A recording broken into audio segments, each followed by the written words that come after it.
Okay. Hello. Got it. Hello, Karen. How are you?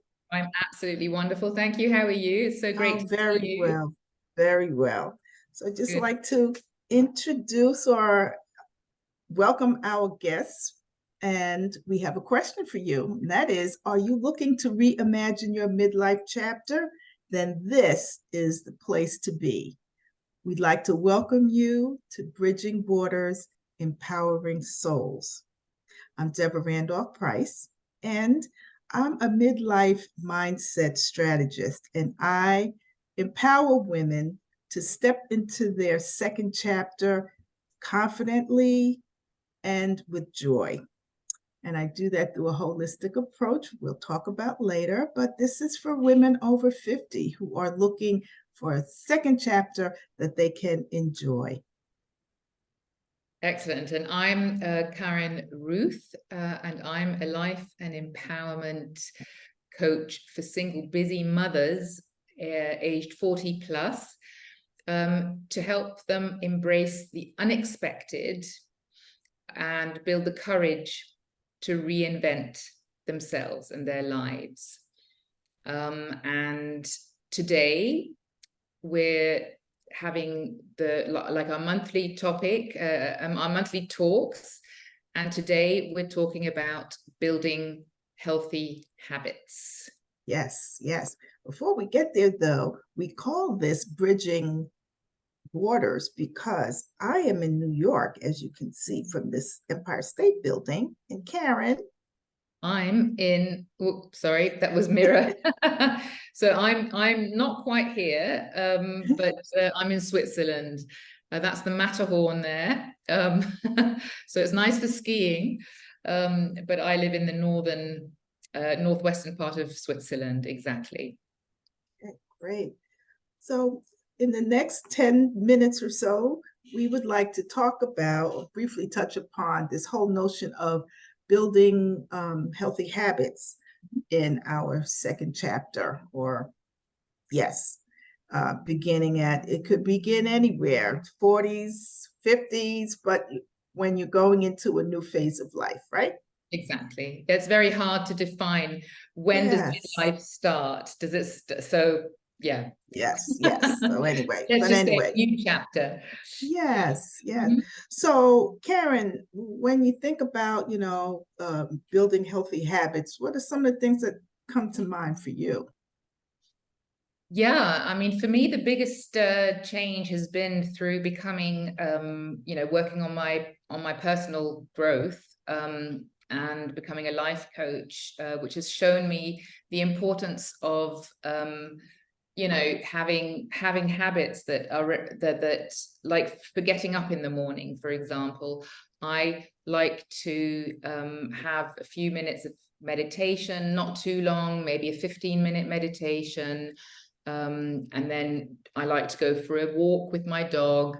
And then, or recently I've picked up swimming in the cold water. So I swim in the Rhine. Today it was 12.5 degrees. So I'm doing Uh, that 3 times a week now. This is just the third week I'm doing this.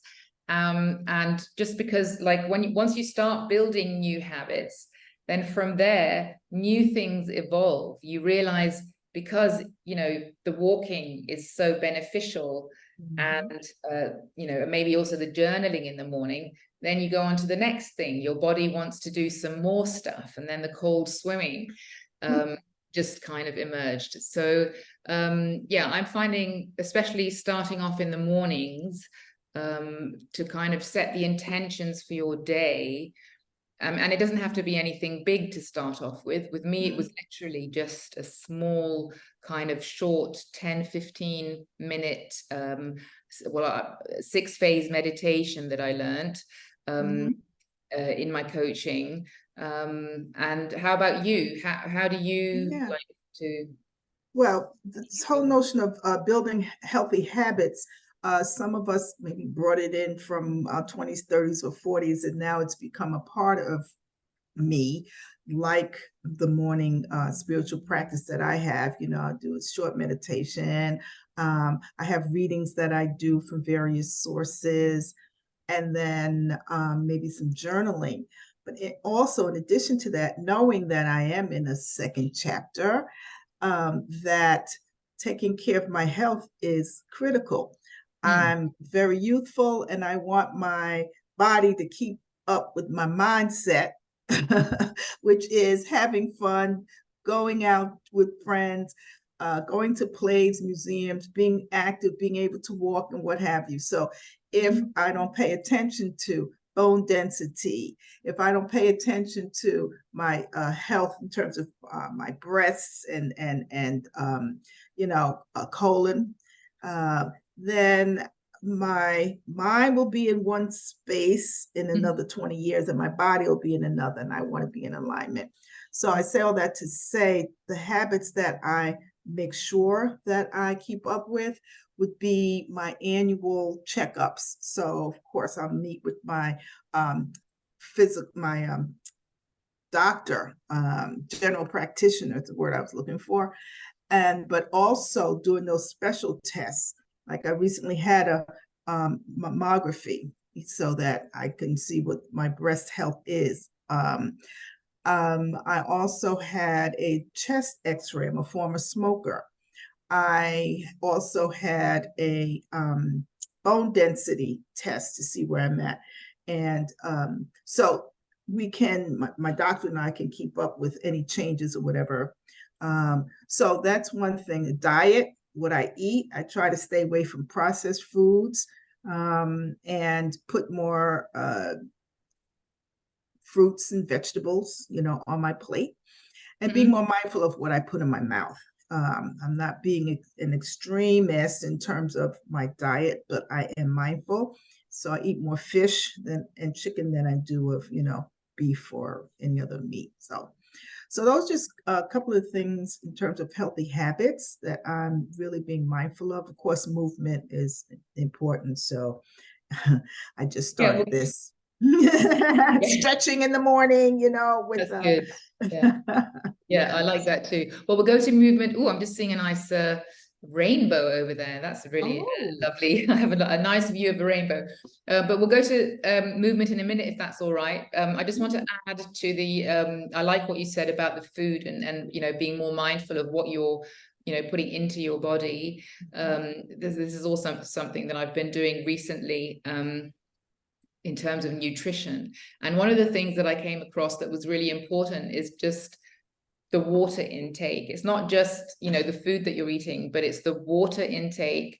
You do need about, whatever. The ideas vary, but I'm doing like 3 liters of water a day. It makes a huge difference, and not just the water, but the breathing. So I was doing this challenge, this 3-month, redefining your relationship with food challenge. And that's those are the 2 main things that we learned, is that with breathing, so you do the kind of box breathing where you breathe in for 5, hold for 5, breathe out for 5, and you do that 5 times. So in for 5, wait for 5, then breathe out for 5. And you do that before and after every meal, because a lot of the time we feel very, we eat fast and then have indigestion. We might eat the wrong things as well. And this way, if you're, and one of the biggest reasons for stress in your body, like, the cortisol levels is stress, of course. And if you're stressed and then you eat your food, this is going to affect how your food is going to be processed in your body. And so the breathing, which I wasn't aware of before, but it makes a huge interesting. It's really and it's also, the nice thing about it is also that it's like, if you tend towards cravings and things, that it also, whenever you get a craving, you can just kind of like do this breathing. And then that gives you time. It'll go away. And it goes away. It's like, it is like magic. It's like a magic wand. It goes away. That's interesting. So, that's interesting. That was a big one. And I like that idea of the breath work. I hadn't thought, for before and after your meals. And of course, I do breath work with meditation, etc. Absolutely. But the water,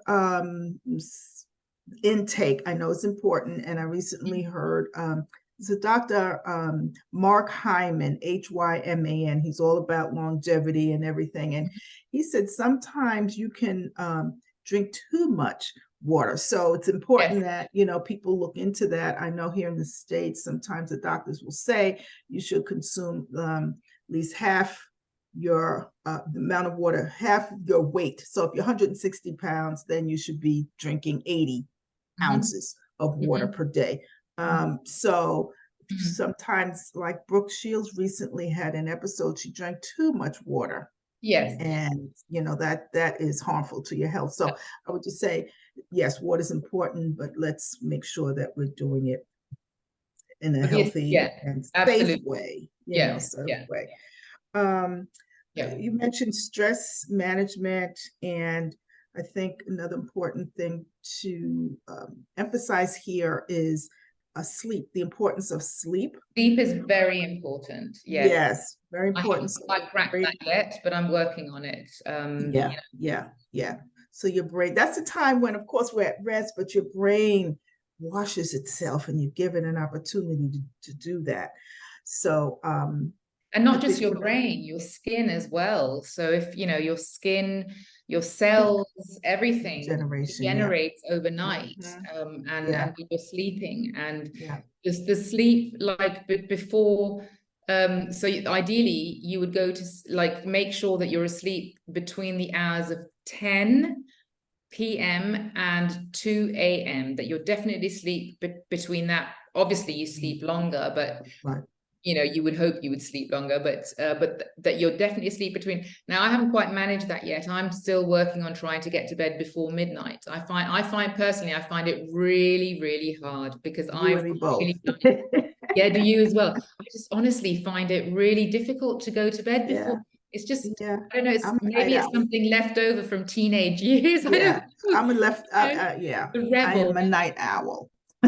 Yeah, exactly. But the thing is, I also love being awake in the morning. So it's, you know, it's really interesting. I went away for a weekend just now in Paris, France, and with some friends, and we stayed out, you know, and we had fun, and we actually didn't stay out as late as we, you know, we didn't go as wild as we thought we might. But I wasn't in bed like until about 1 o'clock in the morning. And I really noticed, you know, how I felt like after the weekend. I was absolutely, like, yesterday I had to have a whole day to kind of recover. To catch up. So that's very important. I know. So it is really important. You notice your body does tell you. Your body tells need the rest. You need to listen to it. Right. So that's and then we come to movement. You know, movement in itself. So any kind of movement that you can kind of integrate into your habits, into your daily habits. Whether, you know, if you never walk, then just start walking for 5 minutes a day, or just instead of using the lift, you know, use the staircase. Yes.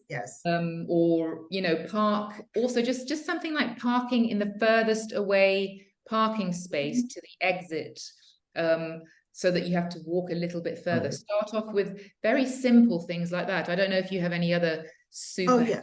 Right. Well, and a lot of people now have, you know, Fitbits or other, you know, watches, iPhone that keep up with steps. That's another way just to maintain the mindfulness around movement.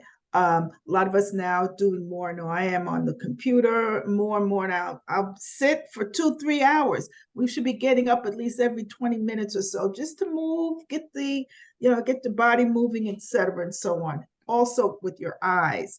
We're on these machines so much. Every 20 minutes or so, just look to the left and to the right and hold it, you know, so you can improve your peripheral vision, but to also exercise the eyes. So it's just the little things, and I think that's one of the things that we're trying to bring to our audience, Karen, in terms of it's not the major things, it's the little things to do consistently. It's the tiny, easy things, exactly. Now, I personally find I also listened to I can't remember who it was, but it was someone from NATO who did research for astronauts, you know, because they're always sitting like in that, you know, and they're in space for a long period of time, for months or whatever, weeks and months, and they don't move. And so they did a lot of research, you know, in the body, like what kind of exercise is best. And it's like you say, 20 minutes might be like for me 20 minutes is too often. I wouldn't manage that, because once I get, you know, started, I kind of like to, but they do suggest, you know, they suggest like ideal would be your 20 minutes or half an hour. So every half an hour to get up and walk around for a minute or two, like go to the bathroom or whatever, make yourself a cup of tea, and just walk around. So then you could do your eye exercises. I love those eye exercises. Yes. I like that idea. Or just like, you know, set it on the hour at least, so that you do get up, you know, something that is realistic for you. If you think half an hour is too much, then just start off with every hour, just set the alarm and then walk around, maybe do a few kind of, I don't know, jumps, a little jig, something, something, put on your favorite Motown hit and shake your hips, you know. Exactly. So, or have an alarm with a really funky tune that you get up to, and then you dance and you shake about a little bit. Good idea. You know, just something, be creative about your ideas, about how to kind of inspire yourself to move. Because that is apparently really, it's very important. you know, it's really important for your health. And people, you know, have much, you know, recovered. Like if they go to hospital and they do that every half hour, they get up, they actually speed up the recovery rate. So it really is super healthy to do things like that. But again, just small steps, things that, you know, feel, even if it's every 2 hours instead of every 4, it's still better than every 4, right? As long as we're moving, being mindful, which is what we've been trying to just bring to our friends here. And I just, as a recap, let's just tick off things that we want you to remember so that you can incorporate some of these healthy habits. One, you just talked about in terms of movement, being mindful of that, drinking water, which is important, your rest, sleep. What else did we say? Breathing. Breathing. And eating, like also being mindful of what you're eating. Yes. Exactly. And keeping up with your doctor's appointments, you know, making sure that, you know, to the extent that you can have these tests regularly, that we do keep up with it. So we don't want any surprises. You know, someone comes and says, oh, if you had come just last year, we might have a different diagnosis. So these are just some of the simple, easy things that Karen and I, in Bridging Our Souls, wanted to present today. And we look forward to our next iteration of Bridging Borders and Empowering Souls. And Karen, do you have any parting words? Yes, I would love to hear from you. If you watched this and if you enjoyed it, please, you know, let us know. Give us a like, give us a follow, or you know, or even, you know, leave a comment. That would also be greatly welcomed. And if you have any topics that you would like us to look at, then also please share them with us. You can also, you know, private message us or direct message us. Our details will be below this video. So we look forward to hearing from you, and thank you for watching. Right, and make sure you visit our websites. You see the addresses on our poster. Exactly. So nice seeing you again, Karen. And you. Take care. We'll have to meet up in person. Oh, yes, for sure. Okay, but for now, bye-bye, everyone. Bye. Bye-bye.